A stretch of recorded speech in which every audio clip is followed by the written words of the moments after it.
байқаусызда қателесіп өшіріп алған компьютеріміздегі және флешкамыздағы файлдарды қайта қалпына келтіретін Recover деп аталатын бағдарламаны компьютерімізге қалай жазып орнатып аламыз. Ол үшін біз компьютеріміздегі бір браузерге кіреміз. Мысалға мен Google Chrome'ға кірем. Браузерді ашу үшін тышқанның сол жақ батырмасын басып белгілеп алып, оң жақ батырмасын басамыз. Шыққан жанама менюдан открытьке сол жақ батырмасын басамыз. Мінекей браузердағы мына алаңға ағылшынша әріптермен Recover орысша әріптермен скачать деп тереміз. Enter'ді басамыз. Мінекей шыққан сайттар тізімінен мінекей жасылмен recover.ru деп тұр, осы сайтқа кіреміз. Тышқанның сол жақ батырмасын басып.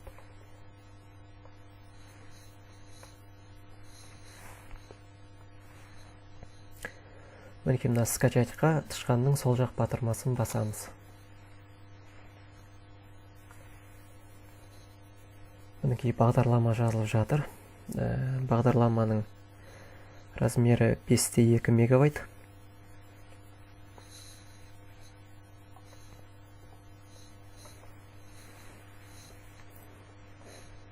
Мінекей бағдарлама жазылып болды. Енді бұны орнату үшін компьютерімізге жоғары қарап тұрған стрелкаға тышқанның сол жақ батырмасын басып, открытьке басамыз. Запуститке дәл солай.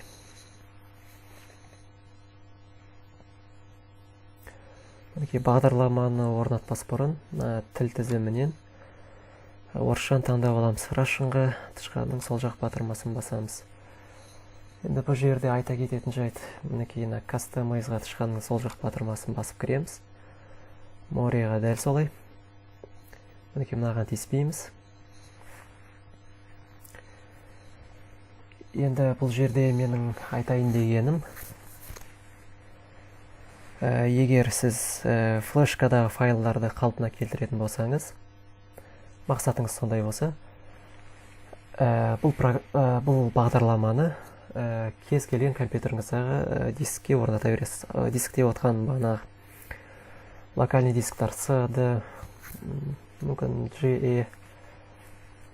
Енді басқа біреулерде 3-4 болуы мүмкін. Менде 2.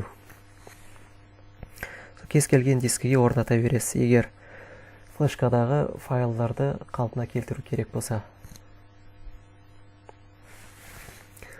Ал егер компьютердегі файлдарды қалпына келтіру керек болса, онда қай дискіге орнататыныңызды таңдау керек. Компьютердегі қалпына келтіру керек деген дискі мысалға сын алсақ, мысалға С-ға қайсы жатады? Жұмыс үстелі, корзина. Жалпы айтқанда С-ға солар жатады. С дискісі. Ал Д дискісі ол бөлек. Егер сол жұмыс үстеліндегі корзинадағы жалпы С дискісіндегі файлдарды қалпына келтіргіміз келсе, онда бағдарламаны D дискісіне орнатамыз. Ал егер керісінше D дискісіндағы бағана өз файл, папка, фото, видео сондай нелер болса, соны қалпына келтіру керек болса, онда С дискісіне орнатамыз.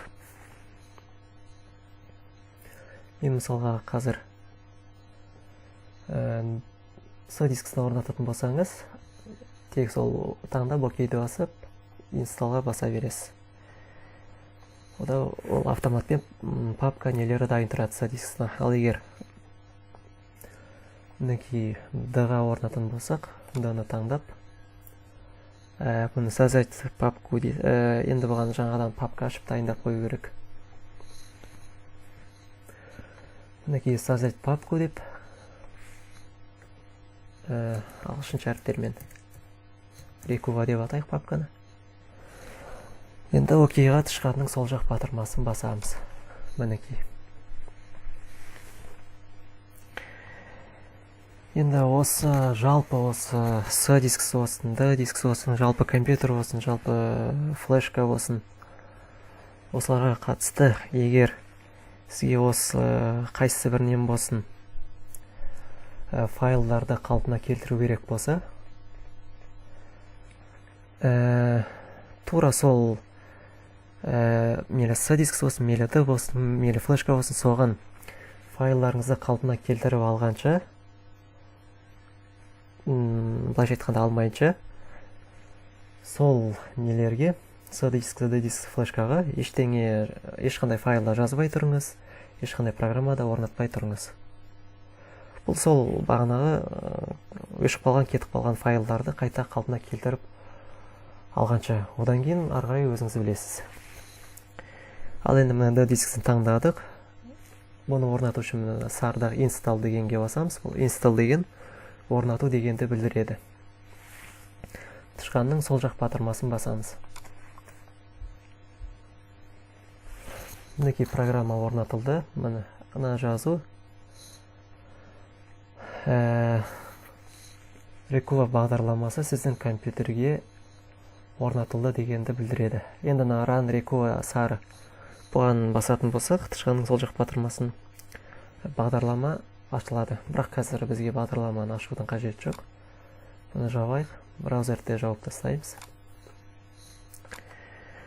Мінекей Rekuva деген бағдарламаның ерлігі жұмыс үстелінде пайда болды. Енді бұл бағдарламаны қалай қолданатынын келесі сабақта көрсететін боламын. Каналға жазылайық, лайк басуды ұмытпайық.